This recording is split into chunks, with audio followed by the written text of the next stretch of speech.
I'm not a lawyer, but do y'all remember the case of Maxwell Anderson from a few weeks ago? Quick refresher, this is Maxwell Anderson, and a few weeks ago, he was convicted of taking the life of this girl whose name was SADE Robinson, and then placing parts of her body all over Milwaukee. What happened at the beach that made you remember this day? We were walking down there, and there was a severed leg. At first, we thought it was like a mannequin leg, but then we got a closer look and realized what it really was. Well, today was his sentencing date. And child, if you feel like going through a ton of emotions, keep watching. So before the judge sentenced Maxwell Anderson, members of Sade's family were allowed to speak. First up was her younger sister. When Maxwell Anderson murdered my sister, he redefined my definition of misfortune. He made it to where I cannot trust anyone, not just emotionally, but I cannot meet any person without the fear that they're gonna harm or kill me. Because all my sister did was meet someone, and as a result, he ended her life. He makes me feel extra anger because he still shows no regret and sits here looking stupid without an ounce of guilt for what he did. I beg you to not let this man have any type of parole. His behavior is clearly a pattern, and there is no way that after he has demonstrated the extent of what he is willing to do to a person so casually, he should ever walk these streets again. And then Sade's mother had some words. I've raised my daughters. We are light worker people. We are very angelic individuals. For us to even be here, I'm going to have to ask. I wanted to go before my daughter because I need her to be protected by this heavy demonic energy that is residual in this courtroom, this devil. My daughter referred to you as a man. You will never be a man. You're a Ms. Scarborough, if you could direct your comments to me, please. This demon and his whole ass attorney, they knew exactly what he did and what he was responsible for. They took us through extreme agony and pain. We are already dealing with so much trauma. My daughter was everything. She was everything to all of us. You knew you were guilty. You're negligent, mammy and pappy, them demons. I'll deal with them later. But I want you to know that we roll deep. My ancestors roll deep. When you touch my daughter, you fuck with the wrong family. We ain't no You should have never touched my daughter. Now, mama, they're gonna kick you out. If you had any type of core piece of anything left in your demonic soul, or if your parents, your devil parents had any type of respect, I don't even know how they could sleep at night, knowing what type of demon son they raised, and then tried to cover it up. Y'all tried to flip that house. Y'all done did so much whole shit. It don't make no damn sense. This has been extremely traumatic. This is not even my character. I don't move like this. I've been advocating and helping others my entire life. I come from a mental health background. This was not supposed to happen.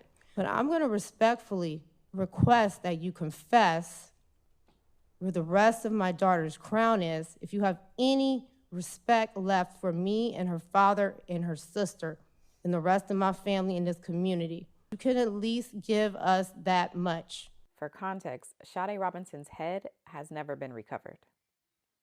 Judge, I'm asking that this demon be respectfully returned back to hell as soon as possible. That's what I'm requesting through the court. Please return him back to hell as soon as possible. No possibility of life without parole, the maximum. Next up was words from Sade's father. We had an unbreakable bond, me and her. Talking to her was like talking to myself a lot of times. I used to tell her she was the innocent part of me. What he has done is inconceivable. And to know that there's a chance I might not even have her completely, to be able to put her at peace brings me night terrors and constant mental chaos. Somebody that does something like this doesn't even deserve, you deserve what you get. He deserves the punishment that he gave to my daughter. Everything that he did should be done to him. To me, that's justice. I don't feel like he has a right to walk around and breathe air, eat breakfast, brush his teeth. He doesn't have that right. The moment he done what he did, he lost that. No man should be able to live doing what he did. That's just how I feel. And I try to make peace because I am a man of God, and I try to learn forgiveness, but I can't get past this. I can't.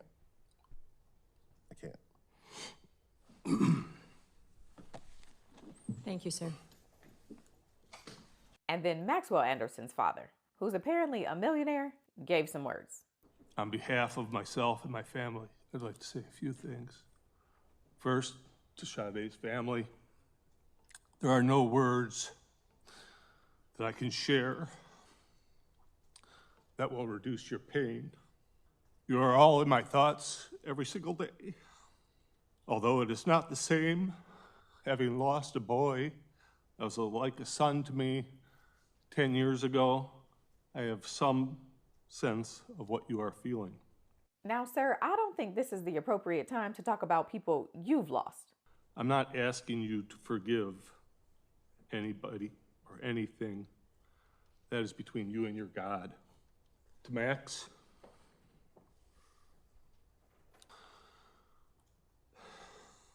we want you to know that we love you and support your plan for self-improvement. In this, we hope for a path for you to become a positive influence for society, both while you are incarcerated and hopefully after. Thank you. Thank you. And then Maxwell Anderson himself gave words. Yes, I know. I would like to start by saying, from the bottom of my heart, my deepest and most sincere condolences go out to Sade's family, as well as everyone else affected by this tragedy. That being said, Your Honor, I took this to trial without ever once trying to make a plea deal of any kind, because I did not commit these crimes. And so I plan to appeal my convictions while I hope and pray that further investigations not only prove my innocence, but find and deliver true justice. Anything else you wish to say? No, ma'am. Wait, did y'all see the attorney's face? Look how over it this man is. Okay, so in determining Maxwell's sentence, the judge was given a pre-sentence investigation report that basically consists of Maxwell's criminal history, some impact statements from Sade's family, as well as members of the community, and some other things that both the prosecution and the defense used to argue what Maxwell's sentence should be. And just to be clear, his first-degree M charge is mandatory life in prison. The big question for the judge was if he was going to be given life with or without parole. So when discussing how she arrives at her sentence, the judge first starts off with some of Maxwell's prior run-ins with law enforcement. Case mentioned from Pewaukee from March of 2010. It looks like it's an underage drinking party. And when the officers come in, they find a bunch of people hiding. And later there's people saying that they were being held in the home against their will. Kind of a weird comment to have on an underage drinking party. Ultimately, they find Mr. Anderson hiding behind an entertainment center. He's belligerent. He tells the police, "Fuck you, I hope you're proud to serve your country this way." He then urinates in a police vehicle and calls a female police officer a cunt. Then there was also a situation that involved his mother. He pushes the mother into a room and shuts the door. He prevents her from exiting.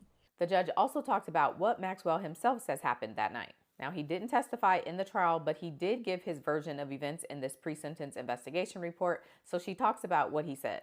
What he said about the offense was that they met for food and drinks and they proceeded to his apartment, and that's pretty much all there is to say, he said.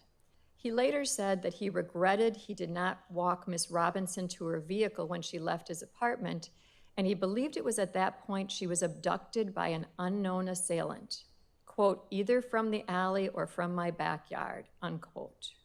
When asked how he accounted for his presence in the area where Miss Robinson's vehicle was set on fire, Mr. Anderson said that he was set up.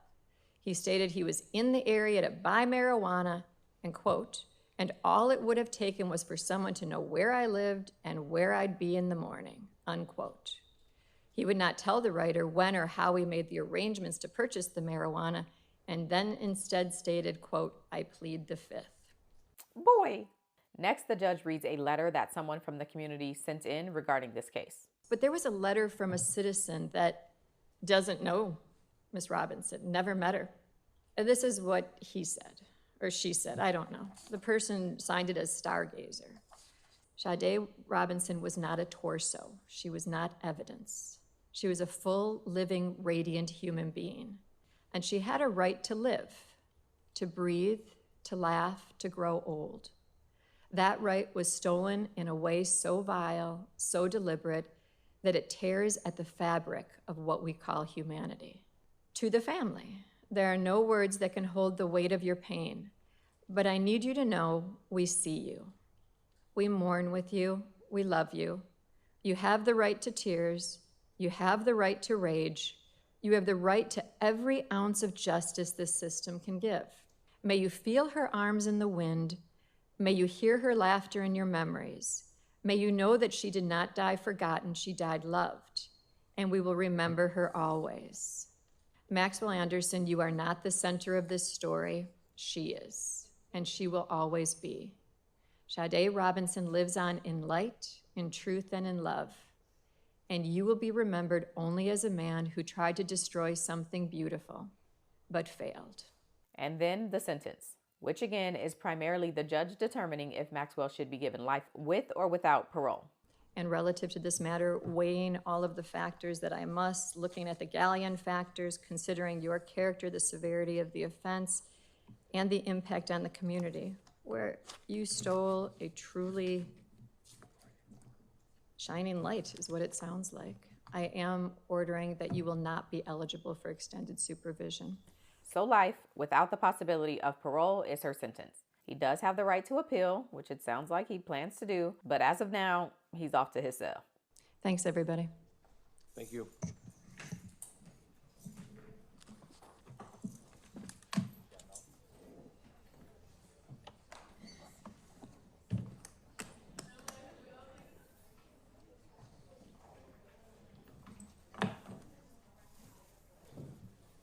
Rest in love and peace to Sade Robinson.